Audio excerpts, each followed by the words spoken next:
He's already thinking about how he's going to top it next year. Go figure. Fox 16's Caroline Whiteman is live at the Schiller's Thriller House on the corner of West Markham and Sun Valley Drive. Caroline, how long has Otis been frightening the trick-or-treaters? Oh, Donna, typically when you walk through a neighborhood Halloween night, you'll see a couple of carved pumpkins as decorations. But when you stop at Otis Schiller's house, he takes Halloween decorating to a whole new level.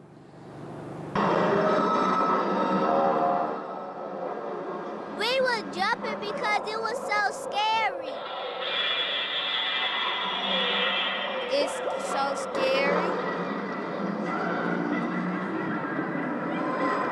Just amazing. 20+ years ago, I just made plywood drawings and had it stuck in the yard. And over the years, it just keeps on getting bigger and bigger. And I do a lot of the construction myself and go out looking for props, and looking for discounts and flea markets and who knows where.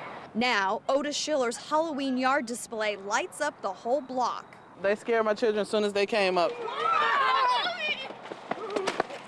A lot of parents, grandparents, they come back every year. I had people say they come by every day and see what I added new just by day. It takes almost the whole month to get the display just right. Scary. Fortunately, I hadn't seen too many other ones, not quite like mine anyway. Everybody seems real thrilled about it. Maybe next year I'll have that look. And that's why Schiller says he does this, for the spooky fun. Because Halloween isn't just for the kids. Hi. Happy Halloween to you. Now, new to the display this year, Frankenstein and his lovely bride. And check out this guy, so realistic. It's pretty creepy and cool at the same time. Reporting live in Little Rock, Caroline Whiteman, Fox 16 News. Caroline, I don't see many kids around right now. I did in your story, but did a lot of kids show up tonight to trick-or-treat?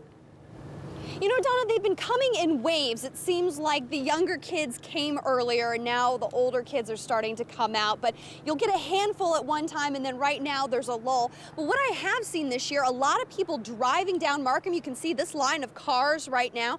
People driving up to check out the display.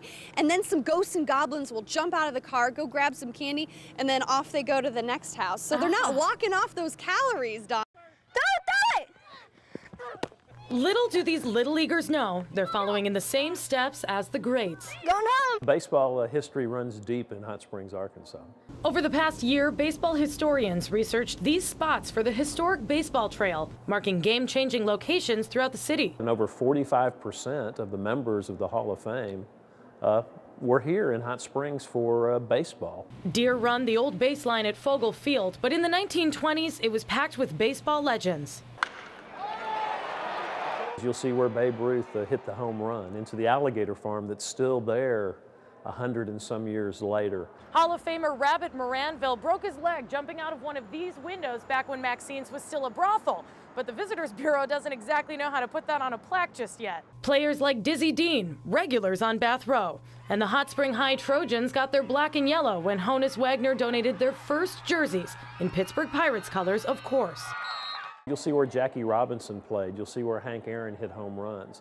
All that happened in Hot Springs, Arkansas. And one day, these players at J.C. Park could take the same swing at getting in the Baseball Hall of Fame. In Hot Springs, Katherine Johnson, Fox 16 News. Guys, look. It's the same locker room pep talk. This is why we sweat in August. The same signals. The same overprotective parents. Dude, they got their hand on my child. The only difference, this is all the players here on the field. I just play like I'm enormous here, and it's no different. We can play. Just because we're deaf doesn't mean anything. But there's no such thing as a quiet game at the Arkansas School for the Deaf. Catch him, Monty! Get him! All right! They say I'm too loud. Annette Wynn found out her son Delvante was deaf when he was 5. He said that I couldn't learn sign language because he didn't want me in his deaf world. But his other senses have made him into one of the team's strongest players. They can feel you coming. He always has since he was little. Instinct is the difference between a good football player and a great football player. There's no band, just a single drum, and it's actually used as a form of communication. People often, they think that coming to the deaf school, watching a football game, it'd be all quiet. No, no, no. Cheerleaders on the sidelines just cheering up a storm and people yelling, and it's football. Football is the only way some of these players can take out their frustrations when there's a communication disconnect. Sometimes if I'm emotional and I can hit them, just kind of makes me feel relieved. But what these seniors will miss the most doesn't happen between the sidelines. They go here, not only deaf here, the tears like me here, they can talk. It's the team inside the huddle. They're like my brother here. Be the best you can be, keep your head in the game. Don't let anyone bring you down. In Little Rock, Katherine Johnson, Fox 16 News.